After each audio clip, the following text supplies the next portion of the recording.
Hi, I'm here at the Millionaire's Corner. I'm at the Writer's Block, and I'm talking with Kent about what you should be checking out this week on our website. Kent, how's it going today? I'm good. How are you? I am pretty darn good. So what do we have to look forward to this week? Today I've got a story about investors and their Christmas spending plans. In most cases, everybody seems to think they're going to be spending about the same amount as they did in previous years. About 20% of investors report that they're going to spend less. Most of those claim that they just don't have the same amount of disposable income as they had last year. But 2/3 of them said they're going to be spending about the same amount. And the one thing that everyone seems to agree on is that they have no intentions of accruing debt to pay for their holiday. They're going to spend the money that they have as opposed to charging an awful lot of it. Well, isn't that what we've learned from Liz Weston, who's been doing some great interviews here at the Millionaire Corner? Don't get into debt, right? So looks like our viewers are listening. Exactly, and Christmas spending is the last thing you want to be getting into debt for. So I also have a story today coming about the explosion of the interest in the sport of lacrosse. It's the hot new sport for high school and college athletes, and there is now a growing interest in sponsoring lacrosse events, tournaments, and things.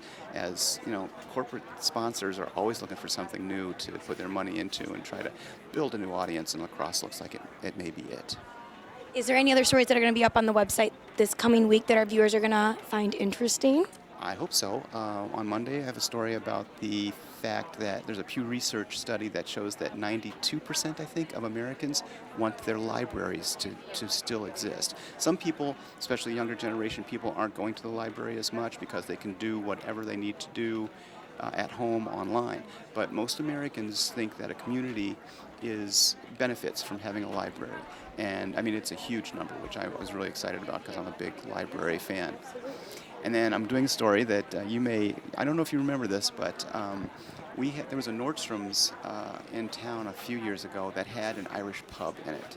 The one at Old Orchard and the one at Woodfield, much big shopping centers here, had Irish pubs.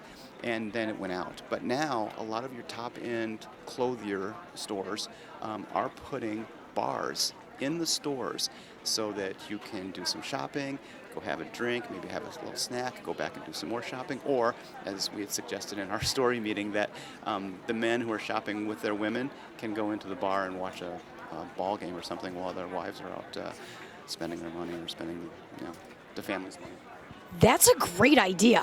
Otherwise, you have this man with you who's watching you, and he's like, I don't think you need that. I don't think you need that. Put it down. You're like, go to the bar, have a beer. And then you go do what you want to do, come back, pick him up, and you go home. Because he'll be drunk. I love this idea. Huh. How are we doing today, Donald?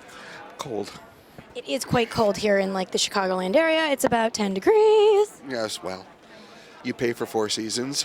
You get them. You should get them. Absolutely. Yes. So today we are finishing up the third of a three-part interview with award-winning personal finance expert Liz Weston.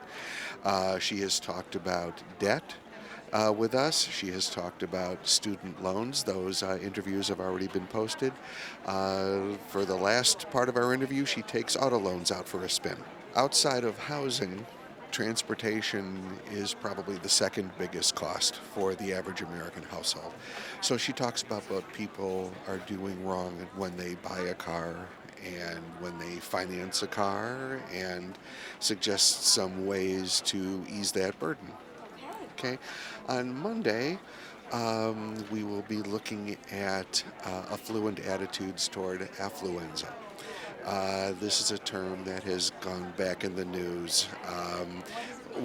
That horrible story out of Texas about the 16-year-old who killed 4 people driving drunk, and he received probation. His defense attorney successfully argued that he was a victim of affluenza, which is a mix of words, affluence and influenza. His basic argument was that his parents never taught him responsibility. Are you kidding me? He got off based on a made-up word called Affluenza. Well, this has been a buzzword for a few years, but now it's back in the headlines. And he's never been taught financial responsibility, that money will solve all his problems. And so it worked. And that word has been splashed across the headlines these last few days. And we'll be talking about how affluent investors try to guard against infecting their own children with that. Well, that's going to be a very interesting story. And, the holidays are coming up. And holiday parties. I never know what to wear. This about does it for me.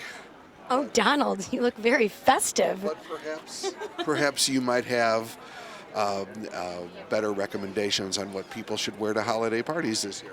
Absolutely, Donald, and that sort of transfers us into my blog that comes out on Monday afternoons around 3 o'clock. And this week we are going to be talking about what do you wear to the holiday party? Like sometimes you have a neighborhood party and then you have your husband's work party or vice versa.